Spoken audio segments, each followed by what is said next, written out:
Hey there, fellow viewers. Welcome to the channel. Today we're going to dive into a gripping topic that's making headlines worldwide. The war in Ukraine unveiled. Join us as we unravel the complexities, conflicts, and human stories behind this intense battle. From geopolitical tensions to humanitarian concerns, we leave no stone unturned on this channel in exploring the impact of the ongoing crisis.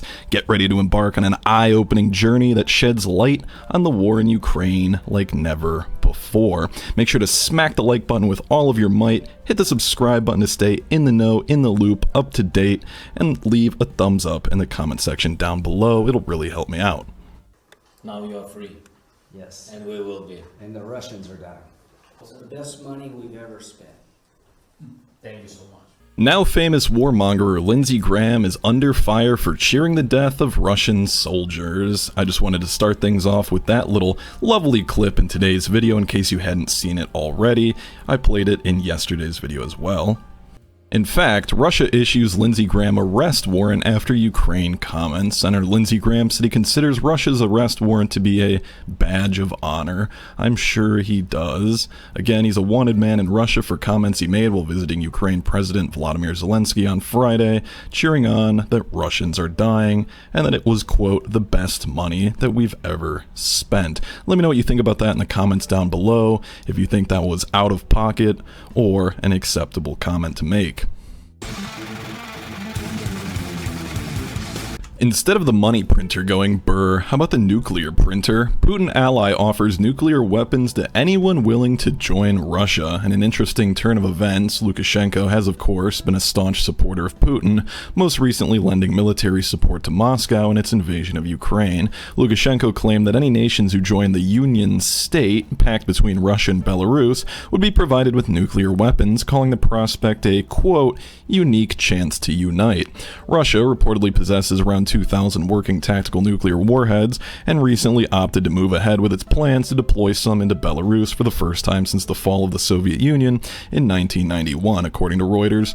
It's very simple. Countries should join the Union of Belarus with Russia, and that's it. There will be nuclear weapons for everyone. Very interesting statement. The Kremlin has countered, claiming that Russia would only deploy nuclear weapons if its sovereignty was directly threatened, as has been the country's standard nuclear policy over the years. Let me know what you think about that in the comments down below, because the next article is very relevant. I'm going to show a clip from Fox News.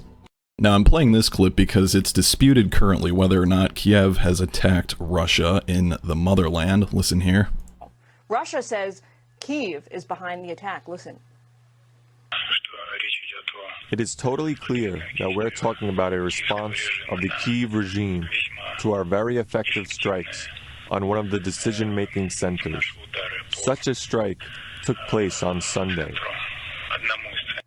Involvement. The strike on Moscow came after yet another Russian air assault on Kyiv overnight. One civilian there was killed after Putin's forces bombarded the Ukrainian capital 3 times in the last 24 hours.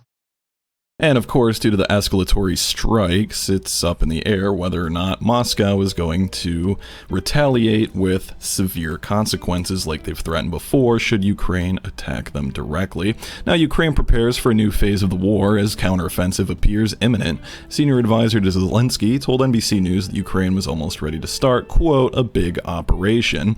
We're preparing the battle for the new phase of the war. It's going on now. Sure it is. The time has come to return what is ours. The counteroffensive is not a single event that will begin at a specific hour with a ribbon cutting. So who knows when, if that'll happen after the humiliating meat grinder defeat in Bakhmut. I don't know if there will be any counteroffensive.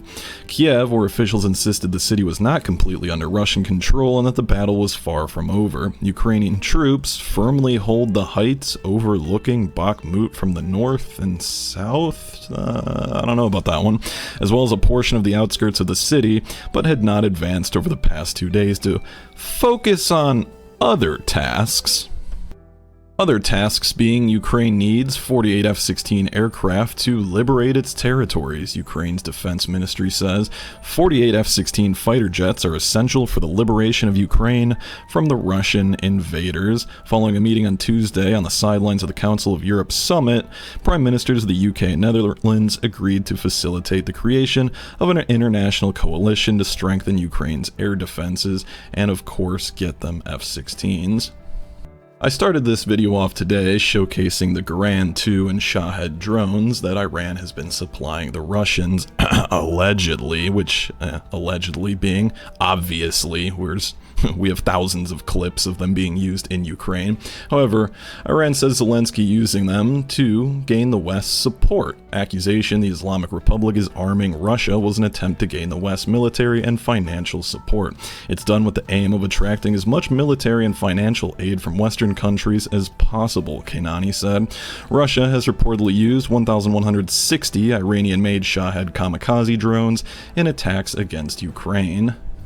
And to spice up and end things, Serbian border troops to maintain highest state of alert after ethnic clashes inside Kosovo. NATO-led peacekeepers stationed in neighboring Kosovo for their alleged failure to stop brutal sanctions by Kosovo police against ethnic Serbs said that its armed forces stationed near the border will remain on the highest state of alert until further notice. I am experimenting with a friend's mic. Let me know what you think.